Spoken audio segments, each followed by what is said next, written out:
देश में लोकसभा चुनाव का समय नजदीक आता जा रहा है। इस बीच बिहार के सत्ताधारी दलों में अब अंदरूनी कलह उभर कर सामने आने लगा है। दरअसल जनता दल यूनाइटेड और राष्ट्रीय जनता दल के कई नेता और मंत्री अलग अलग मामलों को लेकर आपस में झगड़ा करते दिखाई दे रहे हैं, तो दूसरी ओर किसी ने पार्टी का साथ भी छोड़ दिया है। ऐसे में केंद्र की सत्ता में बैठे नेशनल डेमोक्रेटिक अलायंस को चुनौती देने के लिए बने गठबंधन इंडिया का क्या होगा, ये विपक्षी दलों के आंतरिक समन्वय पर ही काफी हद तक निर्भर करता है। पहले वो विवाद विस्तार से जान लीजिए जिससे बिहार की सियासत इन दिनों गरमाई हुई है। राजनीतिक के विशेषज्ञों की माने तो ये विवाद प्रदेश की सियासत में बड़ा उलटफेर ला सकता है। पिछले दिनों राजद के राज्यसभा सांसद मनोज झा ने महिला आरक्षण बिल पर चर्चा के दौरान सदन में ओम प्रकाश वाल्मीकि की ठाकुर का कुआं कविता पढ़ी थी। इस पर भाजपा समेत कई दलों ने आपत्ति जताई थी।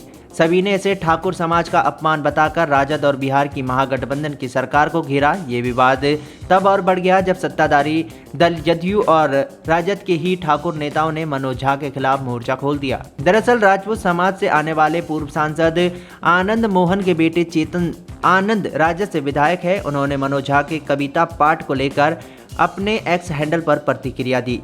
वहीं विधायक के पिता और पूर्व सांसद आनंद मोहन ने भी झा की कविता पाठ पर आपत्ति जताई। इसके साथ ही झा की जीभ खींचकर फेंकने की बात तक कर दी थी। आनंद मोहन की बात राजद सुप्रीमो लालू प्रसाद यादव को बिहार के उप मुख्यमंत्री तेजस्वी यादव को भी रास नहीं आई। पहले तो लालू यादव ने बिना किसी का नाम लिए मनोज झा को कविता विवाद पर धमकी भरे शब्द कहने वालों को संयम रखने की हिदायत दी। हालांकि इसका कुछ असर पड़ता हुआ नहीं दिखाई दिया। लालू ने तब अगले दिन आनंद मोहन को मीडिया के माध्यम से सीधा समझाया। उन्होंने कहा कि उन्हें अकल नहीं है। लालू के इस तीखे अंदाज के बाद आनंद मोहन शांत हुए और मीडिया के सामने प्रतिक्रिया देने के बजाय ठाकुर कविता विवाद को लेकर हाथ जोड़ लिए और चलते बने। बिहार के उप मुख्यमंत्री तेजस्वी यादव ने शनिवार को कहा कि यदि किसी मुद्दे को लेकर किसी को आपत्ति है तो उसे पार्टी फोरम में बात रखनी चाहिए। हम इसका संज्ञान लेंगे। ये बात उन्होंने राजद विधायक चेतन आनंद के मामले में कही। संभव है कि अब पार्टी के अंदर चर्चा के बाद चेतन के खिलाफ एक्शन लिया जा सकता है।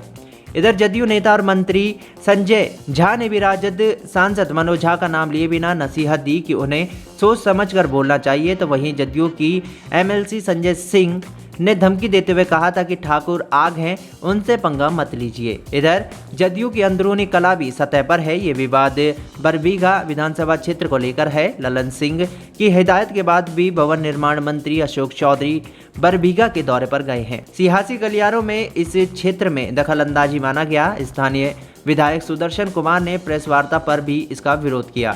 तो वहीं अशोक चौधरी ने इसे लेकर ललन सिंह के सामने हुए विवाद पर और सुदर्शन के आरोपों को लेकर सफाई दी। जदयू राजद की इन अंदरूनी कलहों का इंडिया के भविष्य पर अब असर पड़ता है कि नहीं, ये तो देखने वाली बात है।